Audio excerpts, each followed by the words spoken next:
주 너를 지키리. 아무 때나 어디든지 주 너를 지키리. 늘 지켜주시리.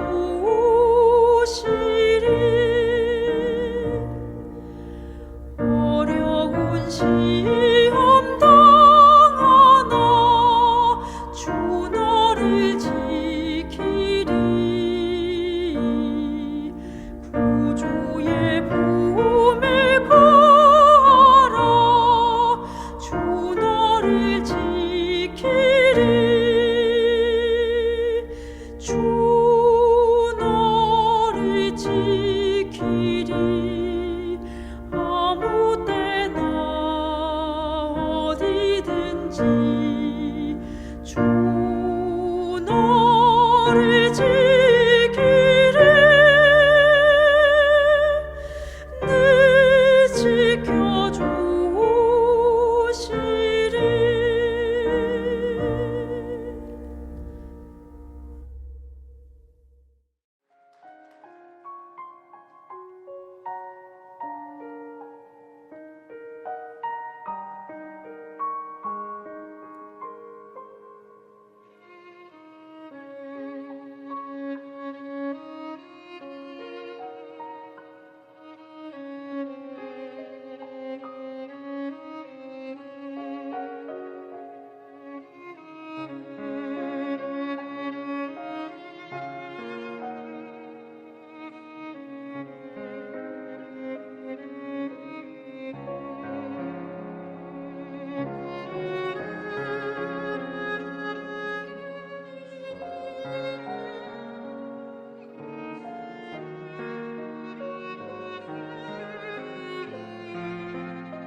안녕하십니까?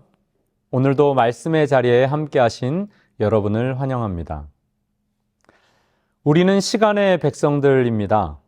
제7일 안식일 예수재림교라는 이름도 안식일과 재림이라는 시간과 깊은 관련이 있는 두 가지 주제를 말하고 있습니다. 이제 우리는 안식일의 시간 속으로 더욱 깊이 들어가고 있습니다. 금요일, 예비일이죠. 우리 재림교인들에게 있어서 어떤 날인가요? 여러분은 이 날을 맞이할 때 어떤 느낌을 가지시나요? 조금 덜 하던 관심의 초점이 교회로 향합니다. 조금 덜 하던 마음이 안식일로 집중됩니다. 군대에서 맞는 금요일이라면 마음이 더 분주해지고 단련되는 시간이겠죠.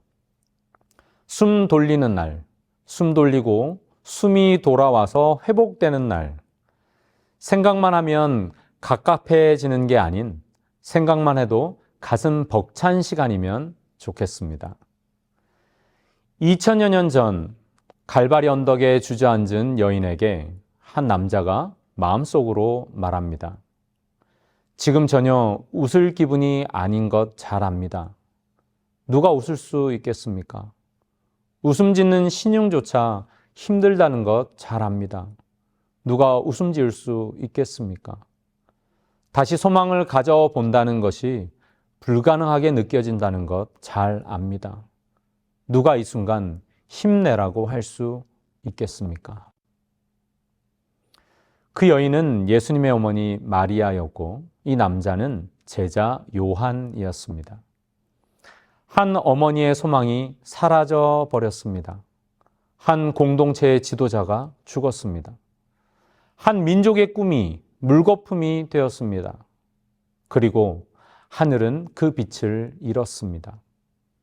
그날은 주일 중 6째 날, 금요일이었습니다. 그리스도의 죽음으로 제자들의 희망은 사라졌습니다. 그분의 감겨진 눈꺼풀과 수그러진 머리와 피가 엉겨있는 머리카락과 찢어진 그분의 팔과 다리를 제자들은 똑똑히 보았습니다. 그들의 고통은 말로 표현할 수 없었습니다. 마지막까지 제자들은 예수께서 죽으시리라는 사실을 믿지 않았을 뿐 아니라 그분이 참으로 죽으셨다는 것을 믿을 수 없었습니다. 슬픔에 억눌려서 그들은 바로 그 금요일, 그들이 직면한 장면에 대해 예언하신 예수님의 말씀을 기억할 수 없었습니다. 그분이 하신 말씀 중에 어떤 것도 지금 그들에게 위안이 되지 못했습니다. 그들은 다만 십자가와 그 위에서 피 흘리는 희생 제물을 보고 있을 뿐이었습니다. 미래는 절망으로 암담하게 보였습니다. 오늘 우리는 당신의 삶에 토요일이 찾아올 때라는 제목으로 말씀을 묵상하고자 합니다. 세상에는 많은 옷들이 있습니다. 그 중에서 가장 마지막에 입는 옷이 있는데 무엇일까요? 네, 그건 바로 수의입니다. 목숨이 다하면 입는 옷입니다. 혹자는 목숨 수의 옷 의자이므로 목숨을 다 바쳐 입는 옷이라고도 해설합니다. 사람들과 함께 모여서 대화하는 중에 이 수의에 관한 이야기를 누군가가 한다면 기분이 어떨까요? 일반적인 사람들은 그런 이야기를 터부시하고 기분 나빠할 수도 있습니다. 어떤 사람은 부정탄다면서 손사래질을 하면서 그 자리를 떠날지도 모릅니다. 수의 이야기는 일반적으로 그리 기분 좋은 이야기가 아니죠. 하지만 제자 요한에게 있어서는 그렇지 않았습니다. 그는 자신이 그 죽음의 옷자락을 승리의 상징으로 보게 되었음을 자신의 복음서에 분명히 기록해 두었으니까요. 그가 처음부터 그렇게 볼 수 있었던 것은 아니었습니다. 그에게 있어서 수의는 가장 가까운 친구, 예수님의 죽음을 확인해 주는 실질적인 물건이었거든요. 하지만 그 안식 후 첫날 아침에 하나님께서는 이 죽음의 옷을 생명의 상징으로 바꾸어 주셨습니다. 우리는 누구나 비극을 만납니다. 그뿐만 아니라 비극의 상징물들을 가지고 살지요. 그것은 내 차 앞 유리에 억울하게도 커다랗게 붙어있는 붉은 주차 위반 스티커일 수도 있습니다. 그것은 의사가 발급해준 질병 진단서일 수도 있죠. 그것은 집안 구석구석 가구마다 붙어있는 차 앞 딱지일 수도 있습니다. 그것은 오래 사귀었던 연인이 보내온 결벌의 편지일 수도 있습니다. 그것은 일을 하다가 생긴 두 번째 손가락의 흉터일 수도 있죠. 우린 이런 것들을 좋아하지 않습니다. 그리고 원하지도 않습니다. 하나님께서는 그런 것들도 사용하셔서 무엇인가를 이루실 수 있을까요?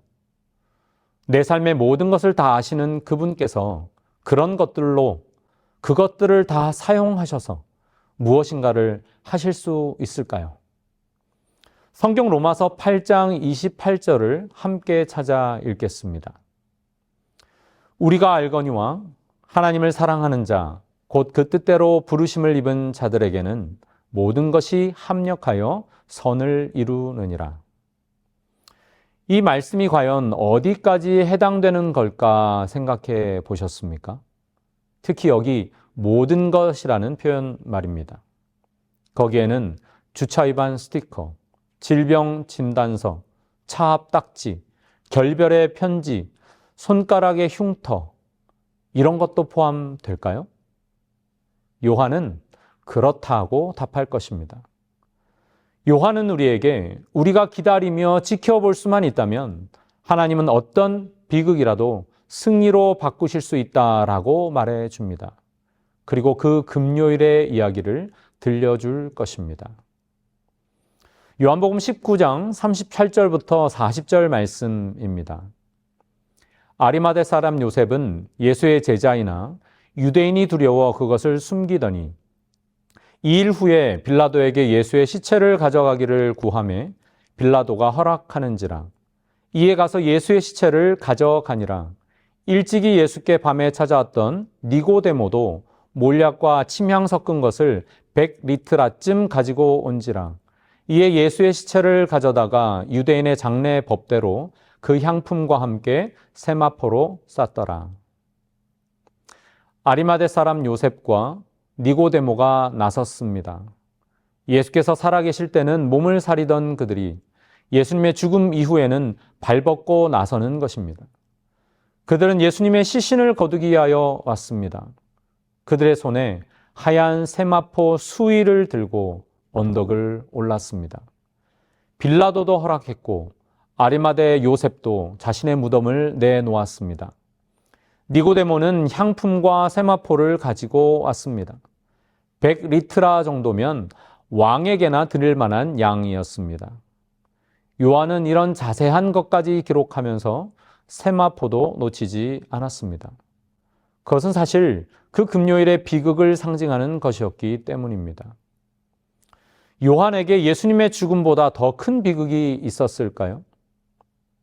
3년 전 직업도 다 버리고 이 나사렛 예수에게 자신의 운명까지 맡겼더랬습니다. 예루살렘 입성하실 때는 환호성 치던 군중들이 이렇게 바뀔 줄은 몰랐습니다. 그들은 호산나를 외치던 같은 입으로 이제는 십자가를 외쳐댔습니다. 그것은 정말 극적인 비극이었습니다. 그러나 요한은 금요일의 비극이 일요일 아침에 영광으로 바뀔 줄은 몰랐습니다. 요한복음 20장 9절에서 이렇게 기록합니다. 표준 새 번역으로 읽겠습니다. 아직도 그들은 예수께서 죽은 사람들 가운데서 반드시 살아나야 한다는 성경 말씀을 깨닫지 못하였다. 부활하신 아침 무덤을 직접 확인한 장면 이후에 나오는 구절입니다. 여기 그들이란 베드로와 요한 자신을 말하죠. 부활하신 아침까지도 자신들은 깨닫지 못하고 있었다는 고백입니다. 요한은 정말 몰랐습니다. 깨닫지 못했습니다. 그러므로 그가 토요일에 했던 일이 우리에게는 그토록 중요합니다. 금요일의 절망과 일요일의 영광 사이에 서서 아무것도 모른 채 비극으로 인해 절망하던 요한의 모습은 혹 우리의 모습이 아닐까요? 우리는 그 토요일에 있었던 일에 대하여 아는 바가 거의 없습니다. 단지 아는 것은 일요일 아침에 요한이 그곳에 있었다는 사실입니다. 예수님은 금요일에 죽으셨습니다. 호흡이 사라졌습니다. 무덤에 묻혔습니다. 요한의 친구 예수님도 묻혔고 요한의 미래도 그곳에 함께 묻혔습니다. 그러나 요한은 떠나지 않았습니다. 자기 말대로 그가 부활을 기다린 것은 분명 아니었습니다. 그는 정말 몰랐습니다. 그렇다면 왜 거기 있었을까요? 왜 여전히 남아 있었을까요? 그는 얼마든지 떠날 만도 했었습니다. 이젠 예수님을 따르던 사람들을 잡기가 한결 쉬워진 때였기에 몸을 사리는 것이 최선이었습니다. 그런데도 엠마오로 가던 두 제자처럼 떠나지 않고 왜 여전히 남아 있었을까요? 어쩌면 예수님의 부탁 때문에? 어머니를 맡아달라는 그 부탁 때문이었는지도 모릅니다. 혹은 갈 데가 없거나 또 다른 어떤 이유일 수도 있습니다. 하지만 그가 머무른 것은 예수님을 사랑했기 때문일지도 모릅니다. 시대소망 772쪽은 다음과 같이 기록합니다. 예수님에 대한 그들의 믿음은 사라졌으나 저희가 지금처럼 주님을 사랑한 적은 일찍이 없었다. 저희가 그처럼 그분의 가치를 이해하고 그분의 임재하심의 필요를 느낀 때는 일찍이 없었다. 예수님은 기적의 사람이었습니다. 위대한 스승이셨죠. 이스라엘의 희망이었습니다. 그러나 요한에게 예수님은 그 이상이셨습니다. 그분은 요한의 친구였습니다. 친구는 친구를 버리지 않습니다. 그것을 우리는 의리라고 하죠. 그것은 죽음 후에도 마찬가지입니다. 요한은 예수님 곁에 있는 것이 몸에 밴 사람이었습니다. 다락방에서도 그랬어요. 겟세마네에서도 그랬습니다. 십자가에 달리실 때도 그분 발 아래 있었습니다. 그리고 장사 지낼 때도 한달음에 무덤에 이를 수 있는 거리에 그는 남아 있었습니다. 요한은 예수님의 참 뜻을 이해했었습니까? 아닙니다. 정말 몰랐습니다. 요한은 예수님이 가신 길을 기쁘게 받아들였습니까? 아닙니다. 그러면 요한은 예수님을 떠났습니까? 그것도 역시 아닙니다. 떠난다는 것은 육체적인 이동만을 말하는 게 아니겠죠. 나의 의지와 결심과 인내와 사랑이 떠나는 것도 포함합니다. 우리는 어떻습니까? 요한의 입장에 처할 때 어떻게 하시겠습니까? 우리의 삶에 토요일이 찾아올 때 어떻게 반응하시겠습니까? 금요일의 절망 이후 일요일의 영광을 모른 채 우리 삶에 토요일이 찾아올 때 여러분은 어떻게 반응하시겠습니까? 어제의 비극과 내일의 승리 사이의 그 어딘가를 지날 때 어떻게 하시겠습니까? 떠나시겠습니까? 아니면 그분 곁에 그대로 남으시겠습니까? 요한은 남는 것을 선택했습니다. 안식 후 첫날 이른 아침 아직 어두울 때에 막달라 마리아가 무덤에 와서 돌이 무덤에서 옮겨간 것을 보고 시몬 베드로와 예수의 사랑하시던 그 다른 제자에게 달려가서 말하되 사람이 주를 무덤에서 가져다가 어디 두었는지 우리가 알지 못하겠다 하니 베드로와 그 다른 제자가 나가서 무덤으로 갈새 둘이 같이 다름질하더니 그 다른 제자가 베드로보다 더 빨리 달아나서 먼저 무덤에 이르러 굽으려 세마포 놓인 것을 보았으나 들어가지는 아니하였더니 시몬 베드로도 따라와서 무덤에 들어가 보니 세마포가 놓였고 또 머리를 쌌던 수건은 세마포와 함께 놓이지 않고 딴 곳에 개켜 있더라. 그때야 무덤에 먼저 왔던 그 다른 제자도 들어가 보고 믿더라. 요한은 들어가지는 않고 먼저 무덤에 도착해서 무덤 안을 보았습니다. 그가 그 속에서 본 것은 무엇이었습니까? 가지런히 놓인 세마포였습니다. 머리 쌌던 수건은 따로 개켜 있었죠. 수의는 본래 모습 그대로 있었습니다. 흐트러짐 없이 말리고 접힌 그대로였습니다. 누가 그랬을까? 누군가 시선을 가져갔다면 수의도 같이 가져갔을 텐데 요한의 궁금증은 곧 깨달음으로 이어집니다. 그때야 무덤에 먼저 왔던 그 다른 제자도 들어가 보고 믿더라. 예수께서 그 자리에 계시지 않는다는 사실을 믿게 됩니다. 그리고 깨닫게 된 사실, 예수님의 말씀을 믿습니다. 죽음의 옷자락에서 요한은 생명의 능력을 보았습니다. 말씀의 확신으로 가득하게 되었습니다. 하나님께서 수위처럼 슬픈 것을 사용하셔서 한 사람의 삶을 바꾸신다는 것이 좀 이상할 수도 있습니다. 그러나 하나님께서는 곧잘 그런 일을 하십니다. 하나님의 손 안에서 결혼식장 비어버린 항아리는 능력의 상징으로 변했습니다. 과부의 동전은 아낌없음의 상징이 되었습니다. 베들레헴 볼품없는 말구유는 헌신의 상징이 되었습니다. 끔찍한 로마의 사형도구는 하나님 사랑의 상징이 되었습니다. 그렇게 역사하시는 하나님께서는 수의를 생명 회복의 상징으로 삼으셨습니다. 하나님께서 우리 각자의 삶에서도 이런 일을 하실 수 있으실까요? 오늘의 비극을 취하셔서 승리와 회복의 상징으로 바꾸실 수 있으실까요? 인신매매범들에게 잡혀 끌려가 모진 고문을 당하다가 극적으로 탈출한 한 20대 중반의 여청년이 있었습니다. 범인들은 심지어 이 여청년의 어깨에 인두로 화상까지 입혀 흉터가 지게 했습니다.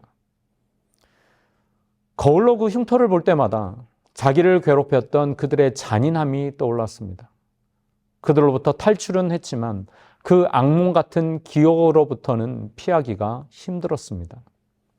그러나 그녀의 마음에 하나님께서 말씀하셨습니다. 그들은 나에게도 똑같이 했단다.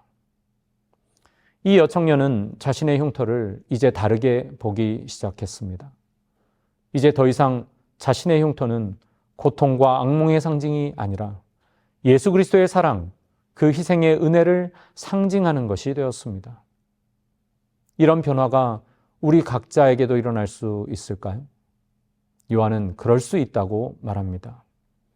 로마서 8장 28절을 다시 읽어봅시다. 우리가 알거니와 하나님을 사랑하는 자, 곧 그 뜻대로 부르심을 입은 자들에게는 모든 것이 합력하여 선을 이루느니라. 이 성경절의 앞부분을 놓치지 마십시오. 하나님을 사랑하는 자. 요한은 예수님을 사랑했습니다. 그 뜻을 다 이해하지 못했고 늘 수긍한 것도 아니었지만 그래도 요한은 주님을 진정 사랑했습니다. 그분을 사랑했기에 그 곁에 머물렀습니다. 우리가 알거니와 하나님을 사랑하는 자, 곧 그 뜻대로 부르심을 입은 자들에게는 모든 것이 합력하여 선을 이루느니라. 여기에 모든 것이란 말을 빼고 그 자리에 우리 자신의 비극의 상징들을 넣어 보십시오. 요한이라면 이렇게 말했을 겁니다. 하나님께서는 수의조차도 합하여 선을 이루시느니라. 끌려갔다 탈출한 그 여청년이라면 하나님께서 내 어깨의 흉터까지도 합하여 선을 이루시느니라. 우리 각자의 삶 속에서 로마서 8장 28절은 어떻게 바뀔까요? 여기 모든 것을 우리 각자의 것으로 바꿔보시기 바랍니다. 하나님께서 비극을 통해 요한의 삶을 변화시키셨다면 우리의 삶도 변화시키시지 않으실까요? 우리가 정말 모를 수도 있고 때때로 믿어지지 않을지도 모르지만 우리는 일요일의 부활을 앞두고 지금 토요일까지 와 있을지도 모릅니다. 승리의 감격을 누릴 시간이 코앞에 와 있을지도 모릅니다. 떠나시겠습니까? 그대로 주님 곁에 남으시겠습니까?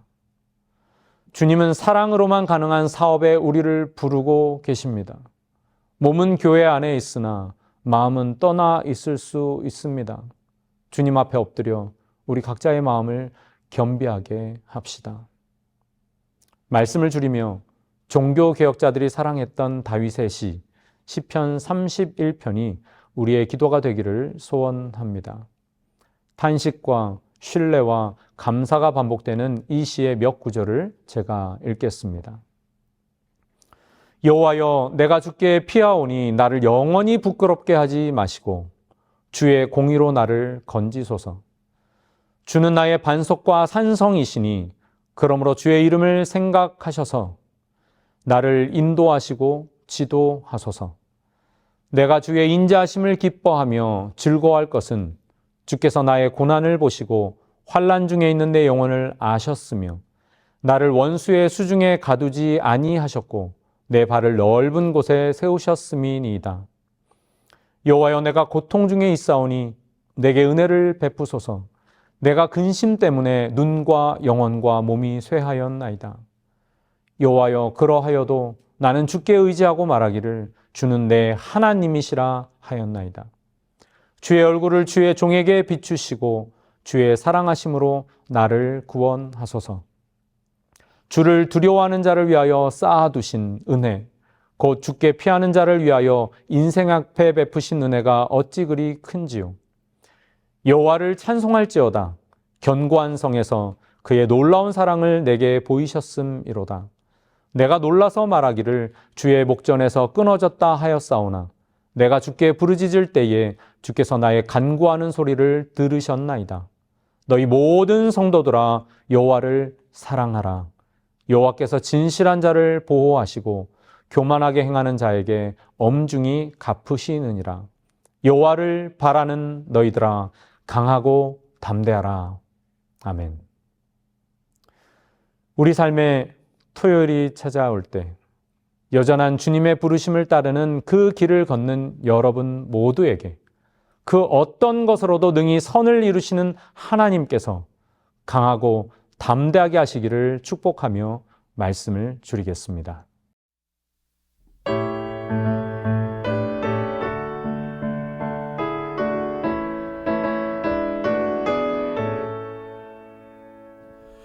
인자한 주께서 부르시네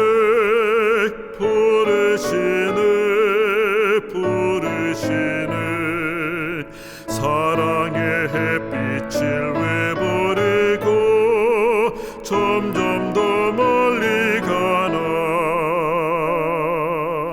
지금 오라 지금 오라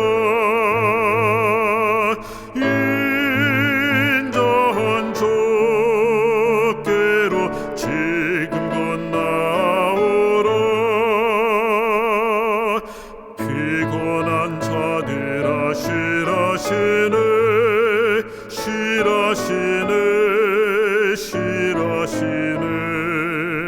무거운 짐을 다 가져오게 다 벗겨주시겠네 지금 오라 지금 오라 인자한 주께로 지금 건너오라 주께서 지금도 기다리네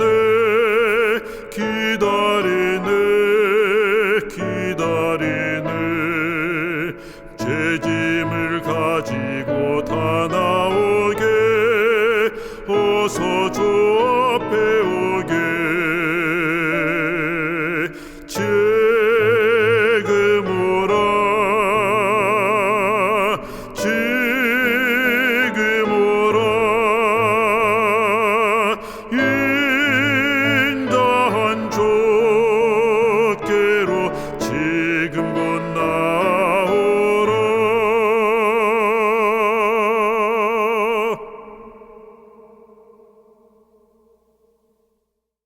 우리의 고난을 보시고 우리의 형편을 그리의 중심을 아시는 주님, 주를 경외하는 자를 위하여 준비하신 은혜, 주께 피하는 자를 위해 베푸신 은혜를 감사하며 찬송을 올려드립니다.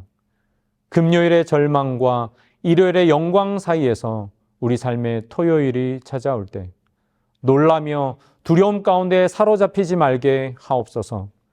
연약하여 간구하는 우리의 소리를 들으시는 주님, 탄식 중에도 주님을 의지하게 하시고 죽음의 옷자락을 통해서도 생명의 능력을 보여주실 수 있는 하나님을 기다리며 강하고 담대하게 하옵소서.